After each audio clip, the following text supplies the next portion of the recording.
So I'm feeling surprisingly fresh, seeing as it was my brother-in-law's stag do, or future brother-in-law's stag do. I say surprisingly, but I didn't actually drink, so I decided to continue to abstain from alcohol, but still had an amazing time. But I got back and I was feeling absolutely shattered still, just because it's a long journey up to Manchester, and we did a lot of walking, so my feet were absolutely killing me. So much so that I actually had to skip the gym yesterday because I couldn't properly weight bear. I know that sounds really dramatic, but I have had issues with my feet before, so I think I just slightly hurt some of the muscles. It's a bit like a plantar fasciitis type thing. But either way, I couldn't squat yesterday, so I've pushed my session back to today, and it is the start of my latest block. So I'm starting with 245 kilos as a top set today, with the goal to get to 265 kilos by the end of the block, and then obviously with deadlifts last week was 270 for 3, and the end of this block I'm aiming for 275 for 3. So just increasing both my squat and my deadlift by 5 kilos over the course of this 4-week prep or 4-week block. So yeah, gonna get into the gym. I'm actually a little bit rushed for time today because I'm gonna go and see Lois this evening, and I've just got a lot of things going on with uni. I've got an essay to hand in tomorrow, so I need to make sure that's done. So I'm gonna go and train at Horfield today. I know I did do a whole video about training in commercial gyms, but it is very convenient to me, so I'm gonna head over there and just get a very quick session done. So had my pre-workout, let's go and do some squats.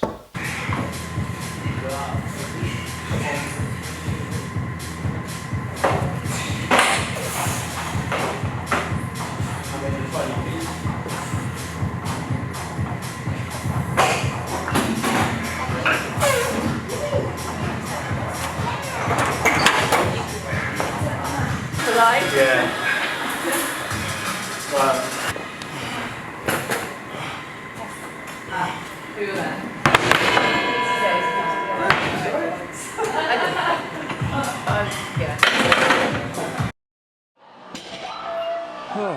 All right, it's nice to be training back in Trojan, although the session in Horfield was actually pretty good because the bar decided not to try and kill me this time.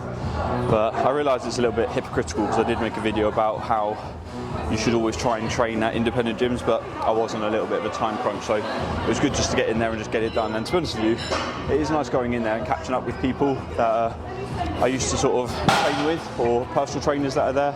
So it is nice to meet up with people, but yeah, given a choice, I'd always try and train at independent gyms like Trojan. Okay, got bench to kick things off, got 145 single, and then onto deadlifts.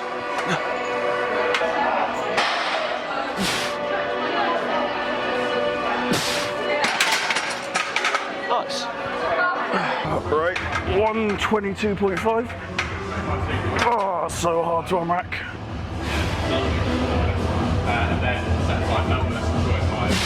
But easy to bench.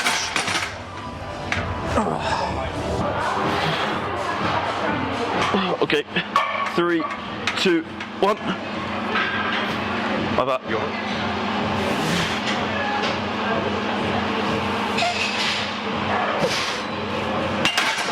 Thank you, mate. So I weighed myself today, and I was pleasantly surprised, I guess, to find out that I'd hit a new body weight personal best at 117.5 kilos. And it got me thinking about probably one of the biggest mistakes that I've ever made in my powerlifting career. And that mistake is cutting down into weight classes. If you're like me and you're really skinny when you started powerlifting, I was 83 kilos at 6 foot. I made the mistake of bulking up to around 93, cutting down to 83, and doing that for probably about 4 or 5 years at the start of my powerlifting career. And my main advice would be for anyone that asks me about what you should do when you're just starting out in powerlifting is don't worry about cutting or bulking, just go on a continual bulk and try and fill out weight classes. That would be my number one advice for any new powerlifters coming into the sport.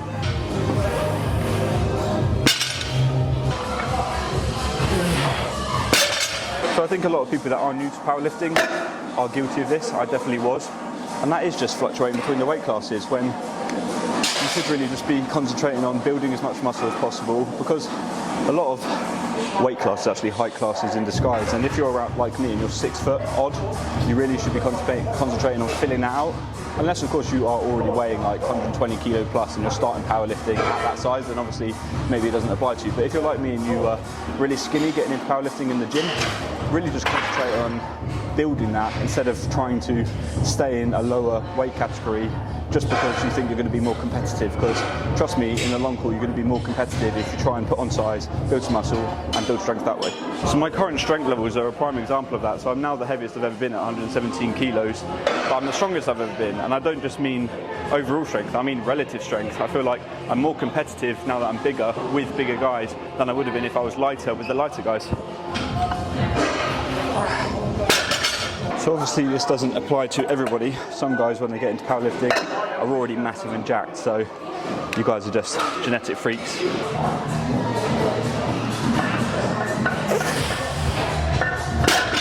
I think a fairly elite example of this is someone probably like Tom Martin, who I'm pretty sure started in the 83 class or 93 class, weighing or being over 6 foot, about 6'3" I think he is.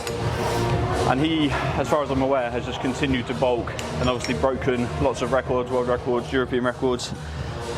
And I think he weighs probably about 140 kilos now, so there'll probably be people correcting me on that, but that is just a prime example. Another person is like Mason Mills, who's someone that I competed with when I first started out, and I'm pretty sure he's just continued to grow and get bigger throughout his powerlifting career, and he's obviously squatted over 400 kilos now, so you know, that's just an example. I'm not saying that everyone is going to squat 400 kilos if you've got a little bit of a bulk, but it's definitely going to push you in the right direction, because I've not seen many people that are over 6 foot weighing 83 kilos that could squat 400 kilos.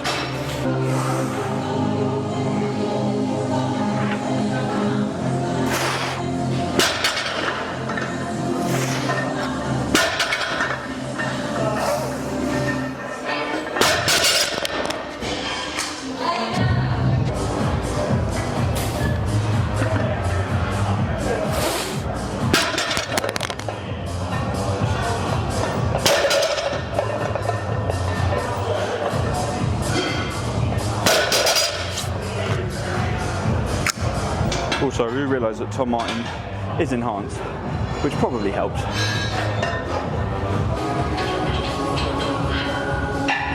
I can definitely tell that I'm 117 kilos now because my belt's barely fitting me.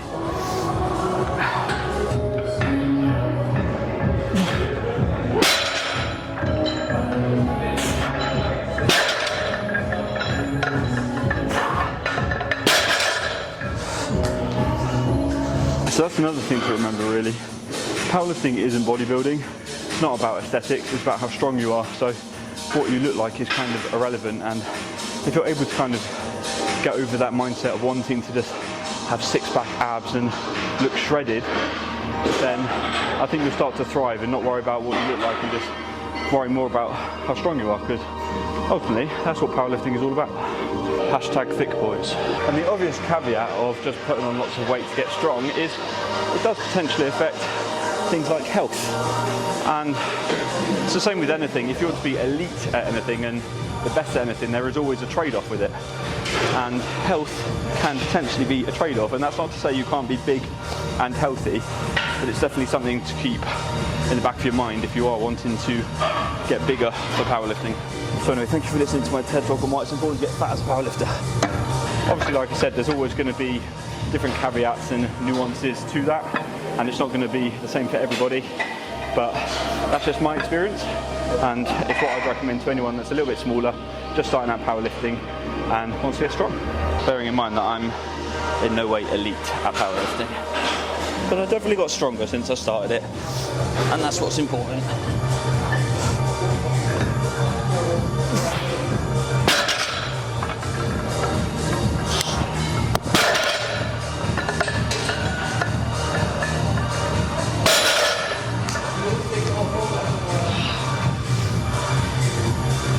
Alright, that's deadlift done. I'll see you back at home. Oh, I am glad it is the weekend. It's been a busy week. I'm starting placement next week with a new team So I've just been wrapping up lots of work and just been, yeah, quite stressed, but it's just as well this week of training has been the start of a new block, so that's not been quite as intense. Although I did have another early start this morning because I was on the golf course for 9 o'clock, doing 18 holes on a par 3, managed to shoot 103 I think it was, but I did get my first birdie of 2024, so I'm very happy with that.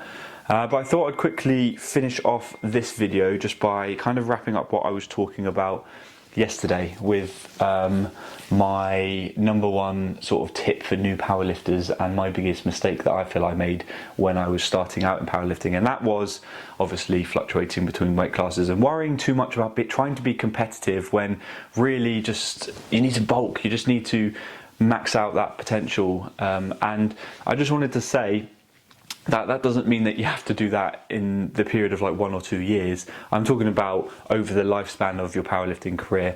I don't know if I sort of made that clear, because I've been powerlifting for sort of like 8 or 9 years, and it's only now that I'm kind of just allowing myself to continually eat into different weight categories. But it was just around that sort of 3, 4, 5 year mark at the very start that I wasn't doing that, and I feel like that's when I could have just been focusing on getting big and getting strong. I feel like I've missed out a lot of my potential by doing that. And that's why I just feel like it's quite a good bit of advice to give to new lifters, is not worry too much about the aesthetic side of things, the competitiveness. And like I said, it's take it with a pinch of salt, because everyone is slightly different. But if you are like me and you're around about 6 foot, so you're quite tall for a powerlifter and you're quite skinny, you need to fill out that frame really. So yeah, like I said, take it with a pinch of salt. Ultimately, you can do what you want to do if you feel like that's what you want to do and you feel like you are more competitive, being a bit lighter. But I just think it's really worth eking out as much potential as you can, and by doing that, and to do that, you really do need to get as big as possible, because ultimately mass moves mass. It's that classic saying. So yeah, it's just my little bit of advice. Choose to do with it what you want. But yeah, I'm going to wrap up the video there, guys. I was going to say one more thing. Oh yeah. So yesterday you might have noticed that I was using mixed grip rather than straps on deadlifts, and that is because I am looking to compete around September time, so after the summer, and I really need to start getting specific with my deadlifts and not rely on straps. So I'm trying to kind of work on my grip, and I'm a little bit apprehensive or a little bit worried because on the 3rd rep of the first set on 252 yesterday, I did feel my grip already going. So that's something I'm gonna have to work on and address, because I really do want to be finishing off this block of training with 275 kilos for a triple. And if I can do that mixed grip, then that would be a massive accomplishment. So that is the goal for this block of training anyway. Obviously going to keep eating and getting big and strong. I'm going to need a new belt though soon, because I am eating a lot at the moment and my belt is feeling very tight. So maybe if any of you know anyone that's selling a double XL SPD belt, then hit me up. But yeah, I'm going to wrap up the video there, guys. Let me know what you think about sort of my stance on eating your way up into weight categories and sort of doing it that way rather than sort of fluctuating weight categories. Just let me know if you think I'm wrong, or if that's something that you wish that you'd done, or something that you're going to aim to do if you're sort of new to powerlifting. But yeah, be interesting to hear your thoughts. Going to wrap up the video because I am waffling big time. So I hope you've enjoyed the video. Please leave it a like if you have, subscribe if you're new, and I'll see you in the next one. Take care. Peace.